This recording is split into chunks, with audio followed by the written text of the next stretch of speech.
Existem mais formas diferentes de vida aqui do que em todos os outros ambientes da Terra. Por quê?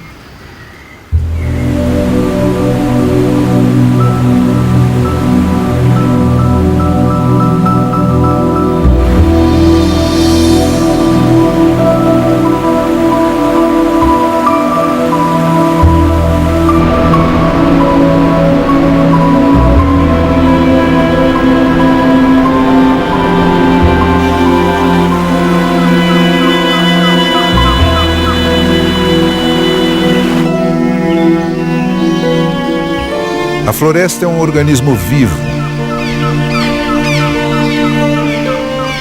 Nada aqui é igual ao que foi ontem.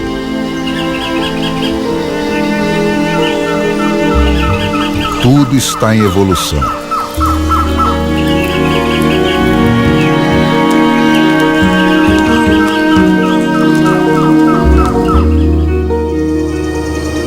A luta pela luz molda o mundo vegetal.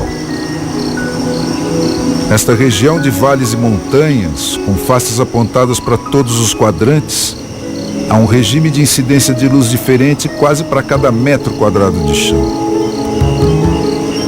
Isso cria diversos nichos de mercado, que vão exigir das plantas diferentes estratégias de captação.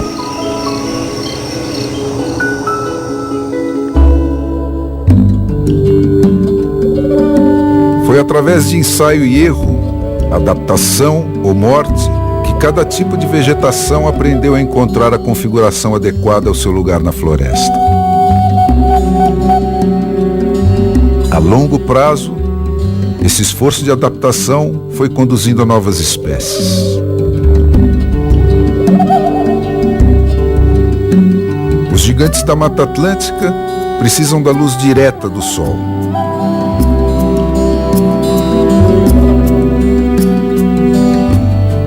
Por isso, aprenderam a investir toda a sua energia no crescimento. Vão retas para cima, sem se preocupar com o desenvolvimento de galhos e folhas inúteis.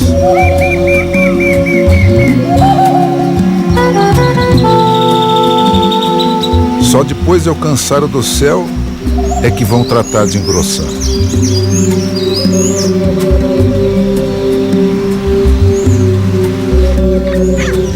Tomando carona nelas estão as epífitas.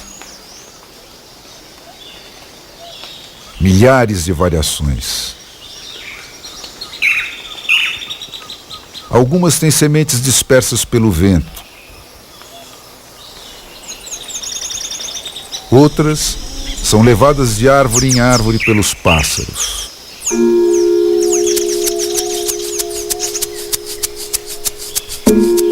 Tudo isso, sua forma, sua localização e sua tática de reprodução, foi aprendido num longo processo de evolução.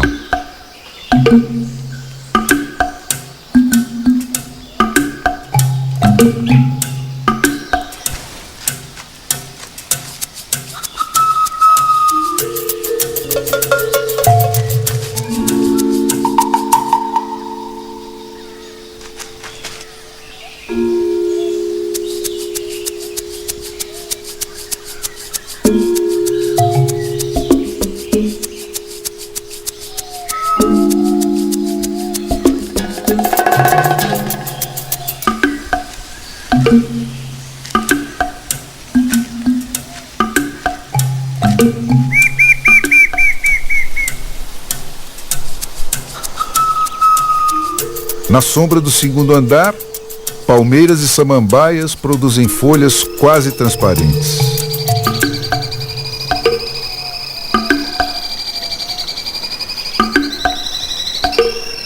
Assim, a luz que passa por uma é logo absorvida pela outra.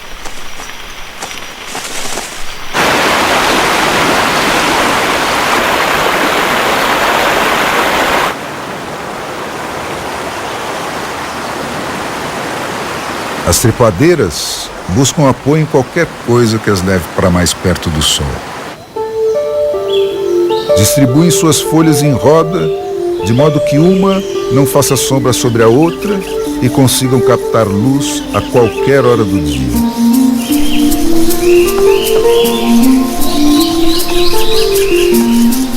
Algumas plantas arbustivas produzem repelentes de insetos.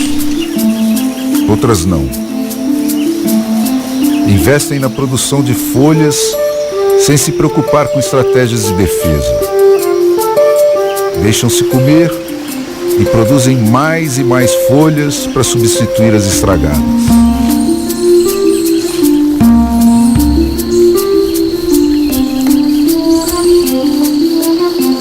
Lá no chão, grandes painéis são necessários para a captação da pouca luz que chega. Dispensadas de carregar peso, as plantas rasteiras priorizam o armazenamento de água em caules e folhas com grande densidade de líquido. As oportunistas, como embaúbas e bambus, têm sementes leves que se espalham por toda a parte. Antes, aproveitavam a insolação das margens dos rios ou funcionavam como cicatrizantes dos cânions de luz abertos pela queda das grandes árvores.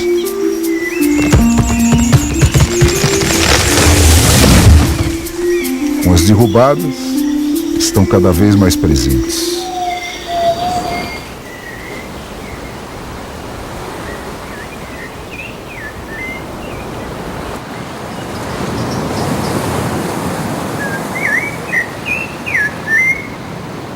A forma das árvores conta a história de cada trecho da floresta.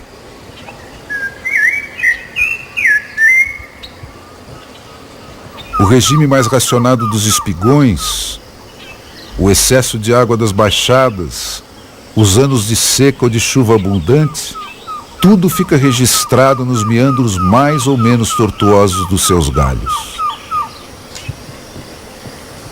Atraídas pela luz, plantas inclinam-se sobre o vão livre dos rios.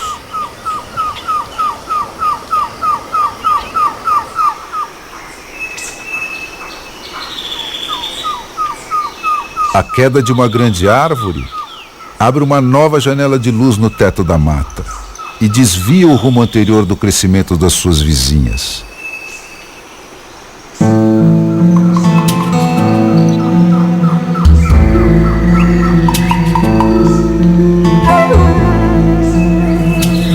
Gigantes da floresta debruçam-se sobre as encostas para alcançar um buraco no dossel.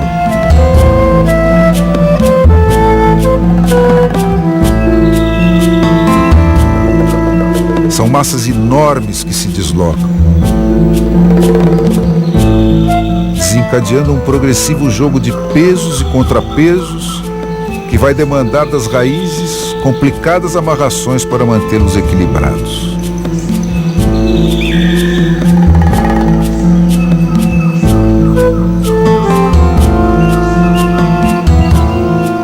Como as pessoas, as plantas também ficam marcadas pela história de suas vidas e pelo ambiente onde ela transcorreu.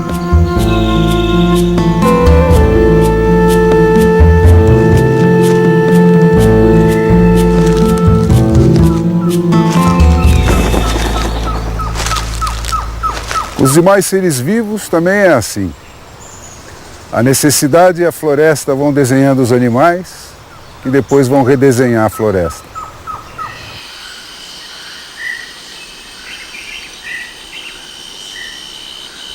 Necessidades de defesa, diferentes estratégias de alimentação e acasalamento levaram ao desenvolvimento de capacidades especiais de visão,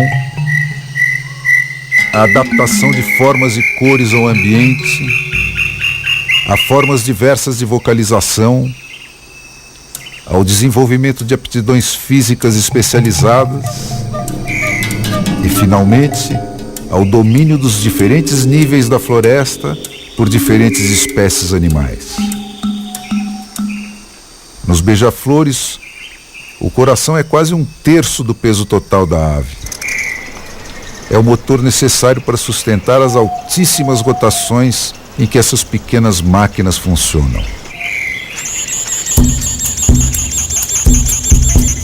Jazabelês, guaçus, urus e macucos se adaptaram bem à vida no chão, onde encontram comida com mais facilidade.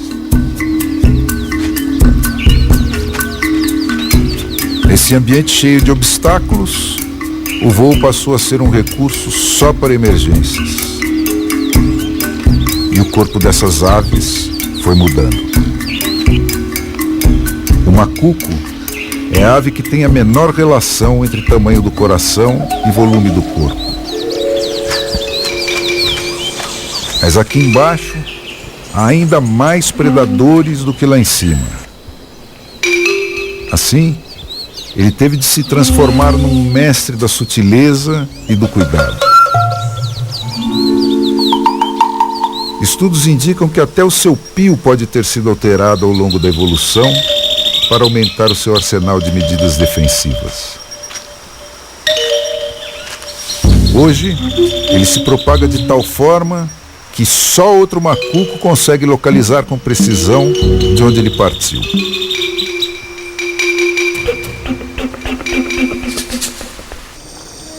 Plantas ou animais, a lei é a mesma: adaptação ou morte. Assim, foi sendo estabelecido quem viveria em que parte da floresta.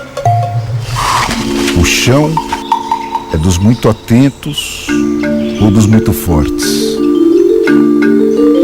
O nível médio, a vida no labirinto dos troncos e dos galhos, requer agilidade e leveza. Lá em cima, no mundo das extremidades flexíveis das folhas e dos frutos, braços extras precisaram ser desenvolvidos. E os predadores de cada grupo, em processo paralelo de evolução, foram adaptando o seu porte e as suas aptidões para continuar atuando sobre eles.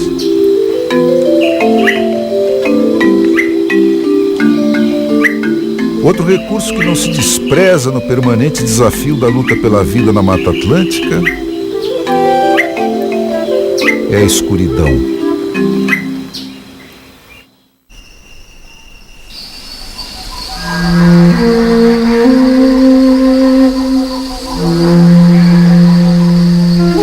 É à noite que a floresta ferve na busca de sexo e comida pela maior parte dos seus habitantes. Todos desenvolveram visão noturna melhor que a do homem.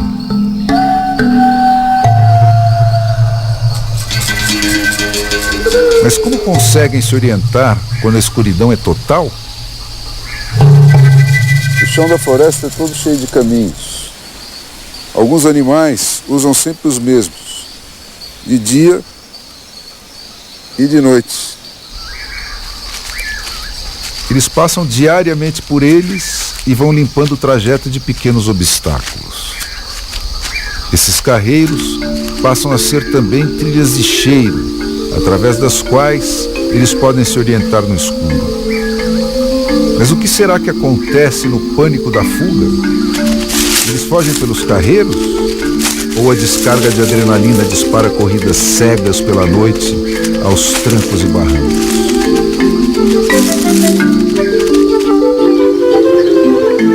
Mistérios da Mata Atlântica.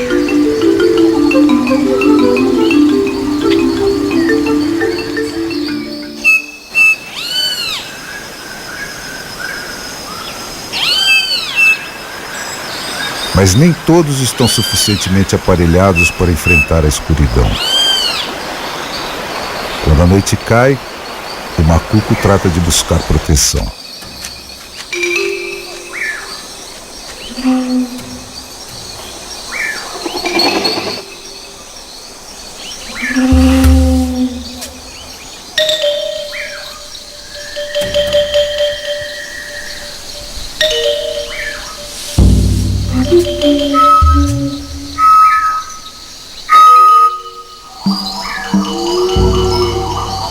É o momento em que todos se manifestam para marcar território.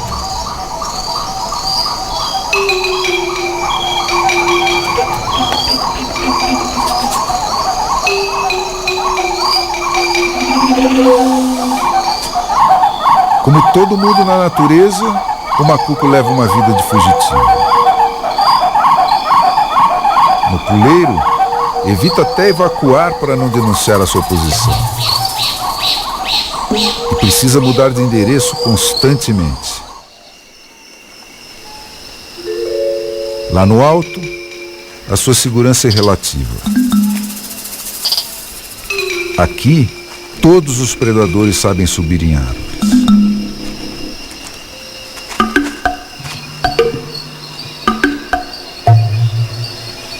Assim, pode-se até fazer barulho por baixo do puleiro sem que o macuco reaja. Mas qualquer toque na árvore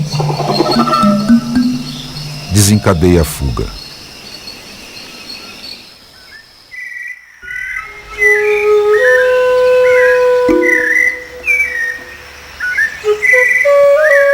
Na sombra do chão da floresta, a oportunidade de reprodução das plantas pode levar muito tempo. É o que explica por que boa parte delas evoluiu para armazenar energia em torno das suas sementes, desenvolvendo frutos polpudos.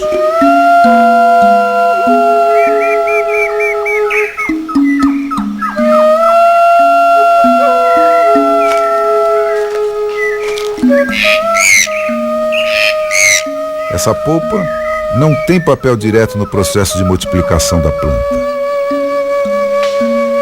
Serve para prolongar a vida das sementes até que encontrem as condições ideais de germinação.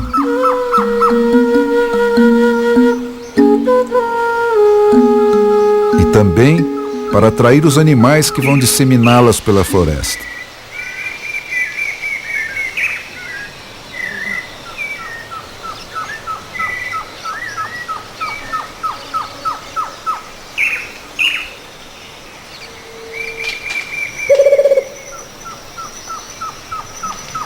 Somente as plantas de sementes leves, aerotransportáveis, reaparecem nas matas que não têm contato direto com matas mais antigas.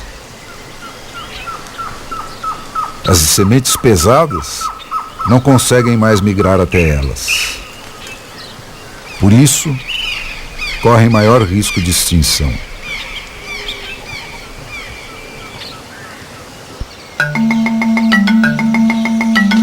Por baixo do que está à vista, existe um outro mundo de enorme diversidade.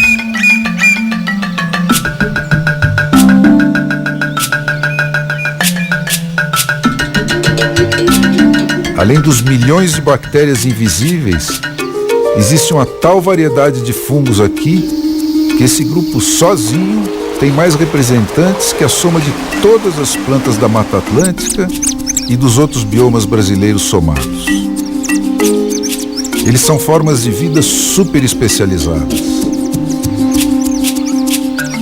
Cada grupo ocorre apenas em um determinado segmento da planta.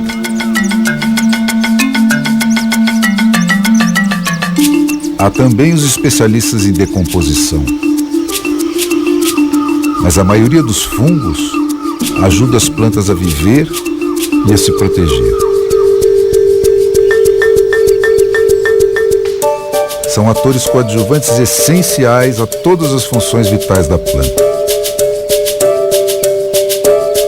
Pode estar neles o segredo da longevidade ou a solução para inúmeras doenças ainda incuráveis.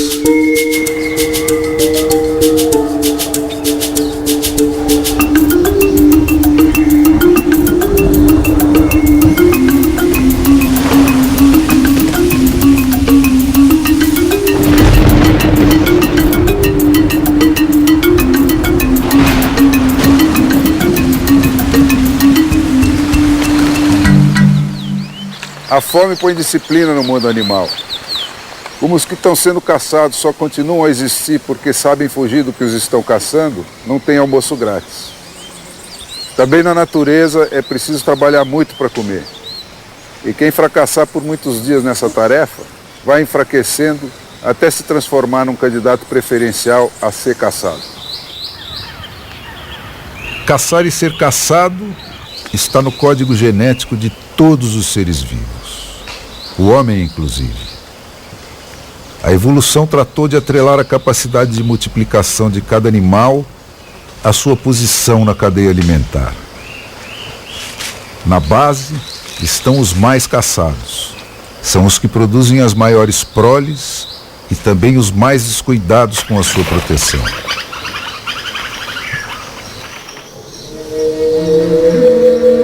Já os animais com baixa taxa de multiplicação tendem a ser os mais esquivos.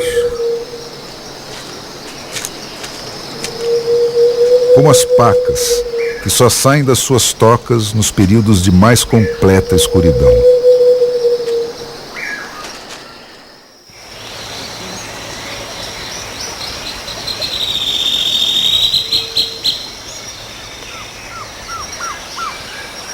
Morte e transformação. É essa a essência da receita da vida.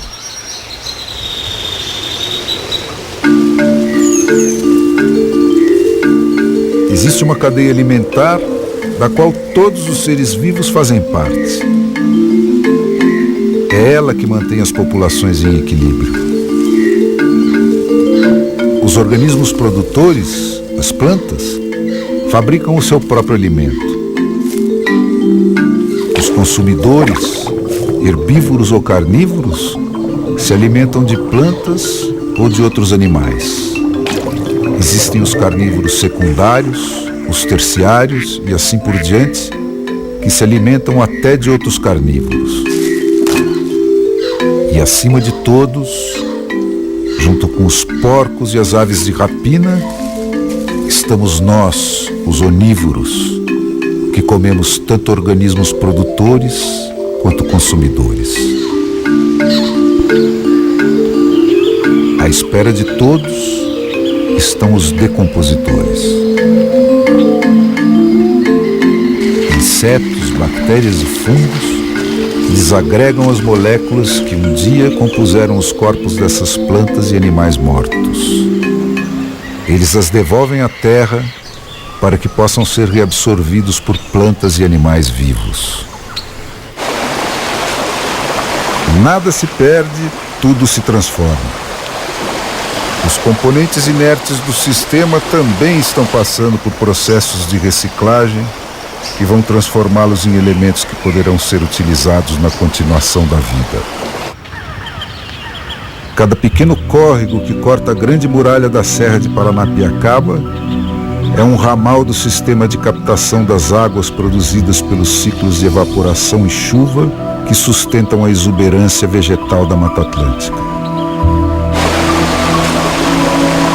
O trabalho persistente da água roçando a terra vai comendo barrancos, solapando raízes, derrubando árvores e, aos poucos, escavando o perfil geológico da floresta.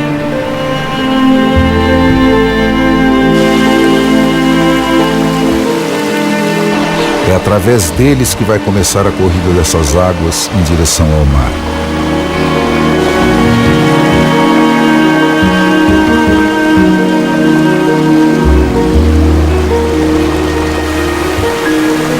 Elas moem e carregam ano a ano pedras, terra, restos de vegetais e animais que alimentam outros seres vivos ao longo do caminho.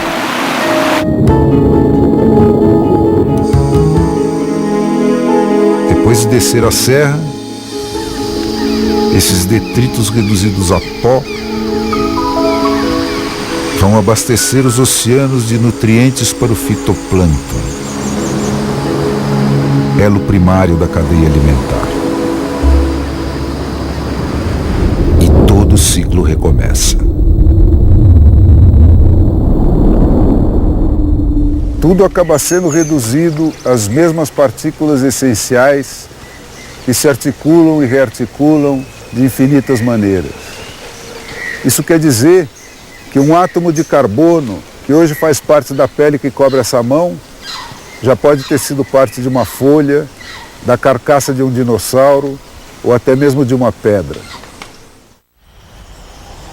Um dia, esta mesma pele vai voltar para a terra para ser transformada em alguma outra coisa. Sem estes ciclos de transformação e reciclagem, o planeta se transformaria numa grande lata de lixo. Não é só a Mata Atlântica. Tudo à nossa volta está em evolução. Os próprios continentes já andaram navegando pelo globo. O sertão, de fato, já foi mar. E o mar já foi sertão. O que um dia foi trópico, hoje está próximo dos polos. O norte já foi sul e o leste já foi oeste. Mata Atlântica, campos, cerrados, ileia amazônica, tundra canadense, desertos da Mongólia, tudo é uma coisa só. E a própria Terra está inserida num grande ecossistema intergaláctico, onde cada peça é essencial ao equilíbrio do todo.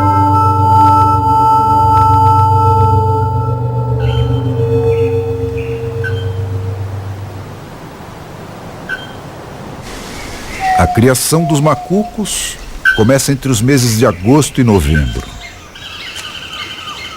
É o início da primavera, quando a oferta de comida aumenta muito. As primeiras chuvas rápidas começam a devolver a cor à mata. Com a seca, termina também o silêncio dos meses do outono e do inverno. A floresta vai se encher de cantos diversos, anunciando a temporada de acasalamento. Depois daquela travessia tão cheia de perigos, aquele namoro que começou lá naquela primeira troca de pios, termina num momento sublime.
O canto de trêmula satisfação da fêmea recém-coberta que ficou para trás.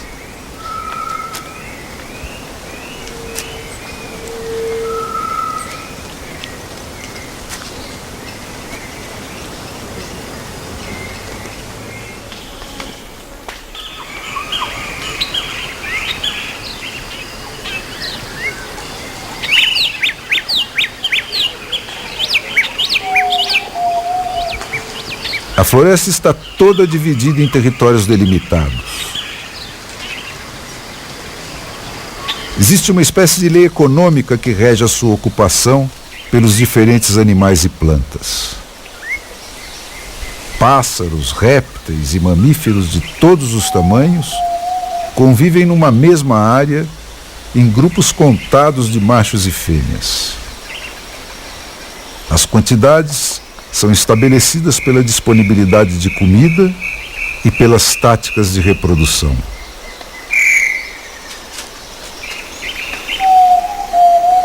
qualquer invasor da mesma espécie que entre em território alheio é imediatamente rechaçado. O direito de procriar é exclusivo dos mais fortes. Para garantir trocas genéticas, as crias de cada espécie se misturam às dos territórios vizinhos para formar novas famílias. Menos de 30 hectares podem bastar para uma família de macacos. Outros mamíferos e predadores ocupam territórios maiores, sobrepostos aos dos pássaros e animais de menor porte. Uma irara pode requerer um território de caça de mais de 20 quilômetros quadrados. Já uma onça pintada, o maior predador das Américas, pode andar mais de 40 quilômetros numa única noite, atrás de presas e de parceiros.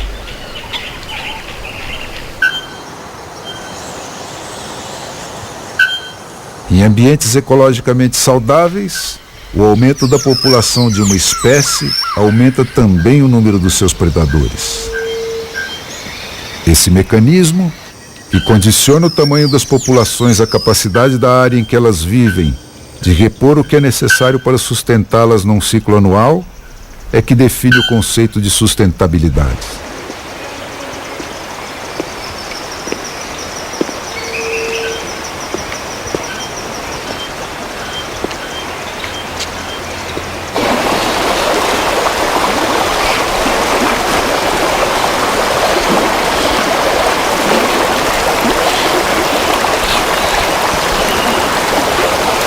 O ato de acasalamento do macaco é só o prenúncio dos mais de 40 dias de pesadelo que vão se seguir.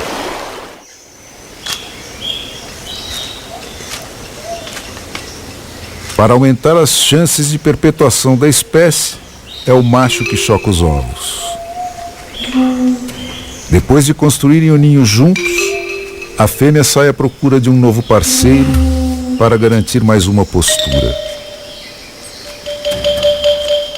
Ele vai permanecer 19 dias sobre os ovos, saindo apenas uma vez por dia para se alimentar. Nos últimos dias, nem isso vai fazer.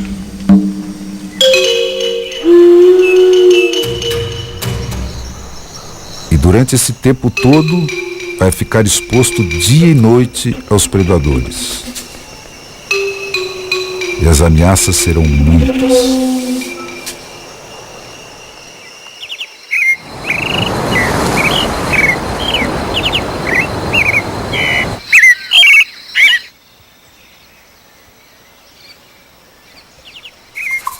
Qualquer contato visual ou movimento suspeito muito próximo fará com que ele abandone definitivamente o ninho.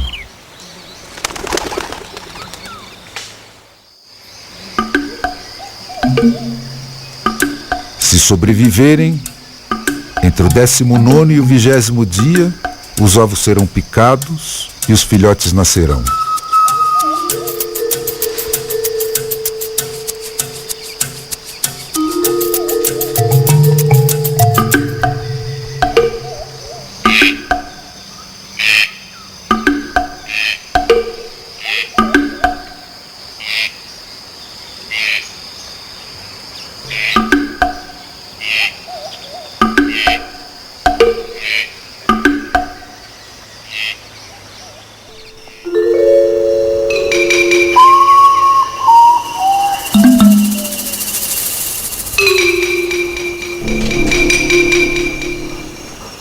Na última noite, o quarto filhote finalmente pica o ovo e sai da casca.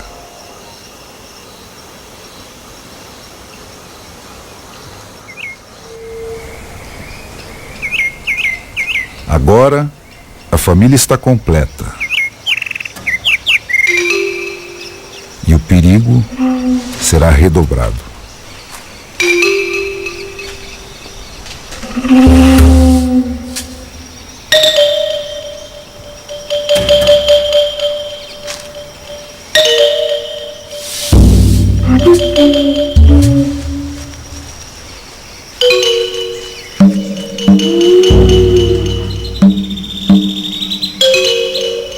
esforço da procriação impõe um reforço na alimentação.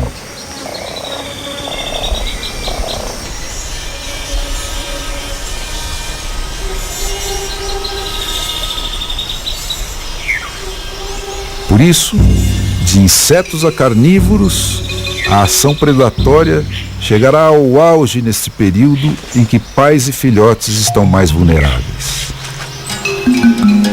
Ninguém é poupado.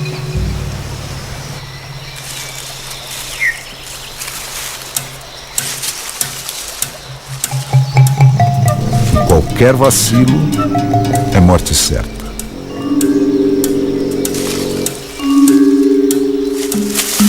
Agora vão ser mais 20 dias no chão. Uma corrida contra o relógio até que os filhotes cresçam o suficiente para conseguir voar, ainda que seja até um puleiro baixo.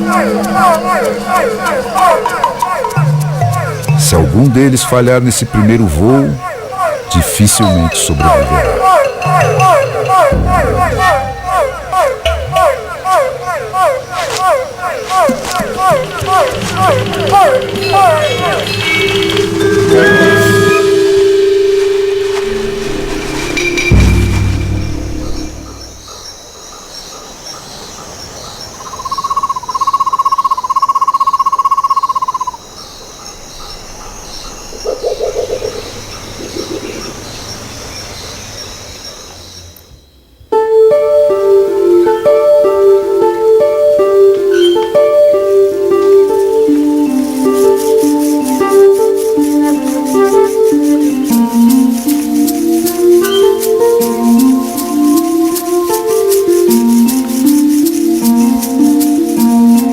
Até 60, 70 anos, ainda sobrava Mata Atlântica bastante para que a chegada de bandos de milhares de jacutingas que migravam todos os anos entre o sul da Bahia e o norte da Argentina fizesse parte do calendário de festas de diversas populações do litoral brasileiro.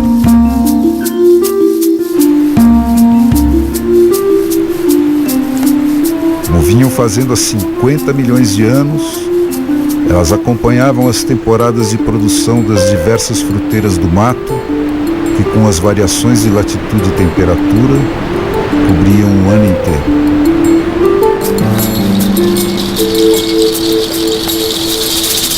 Hoje, com a Mata Atlântica confinada a pouco mais que trechos da Serra do Mar de São Paulo e Paraná, as jacutingas estão limitadas a migrações entre o nível do mar e o planalto, onde as variações de altitude e temperatura distribuem o período de frutificação por alguns meses do ano.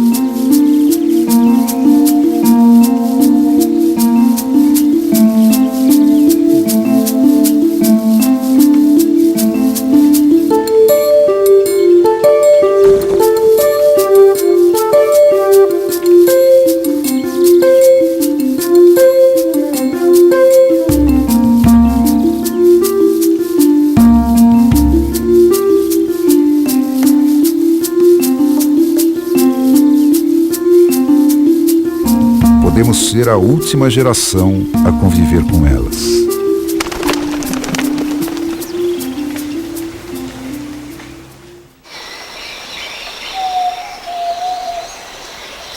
O resto da criação vive das florestas e trabalha para a sua manutenção. O homem vai na direção contrária. Nunca houve o bom selvagem. O que a ciência indica é que há 4.000 gerações o fogo tem sido o principal instrumento de interação entre o Homo sapiens, ele próprio um produto das savanas, e as florestas.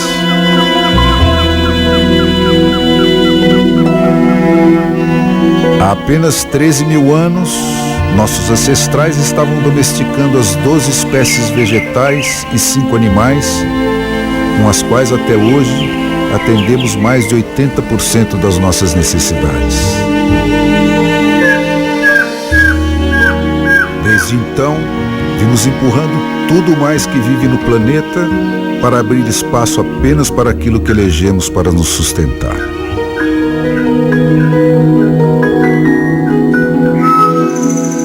A penicilina foi o golpe de misericórdia.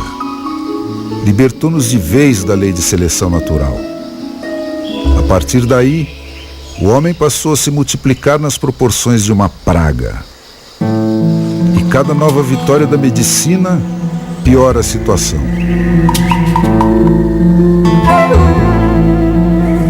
É este o grande paradoxo da condição humana.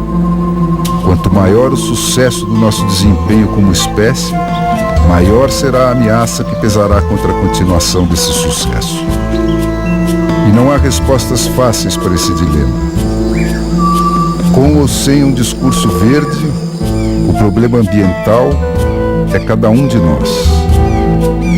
É o espaço que ocupamos no planeta, usurpado de todos os outros seres que, junto conosco, atravessaram os milênios e venceram as infinitas armadilhas da evolução para conquistar o direito de continuar vivos aqui e agora.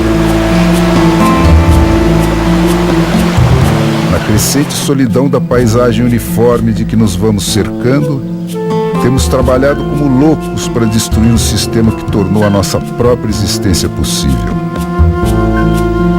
Mas romantismo e ações policiais pouco poderão fazer para reverter esse quadro.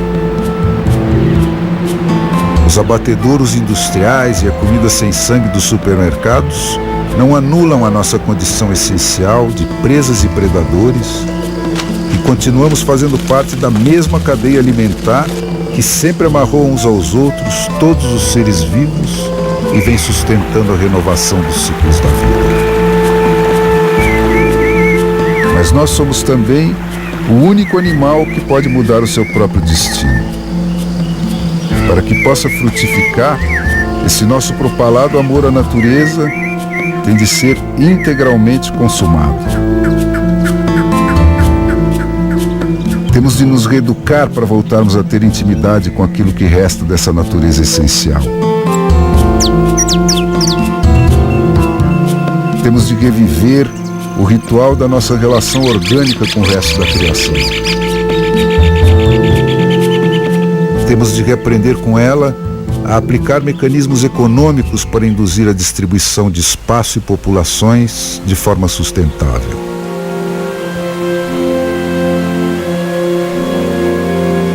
Talvez isso nos dê tempo para negociar com ela algum tipo de reconciliação antes que a natureza nos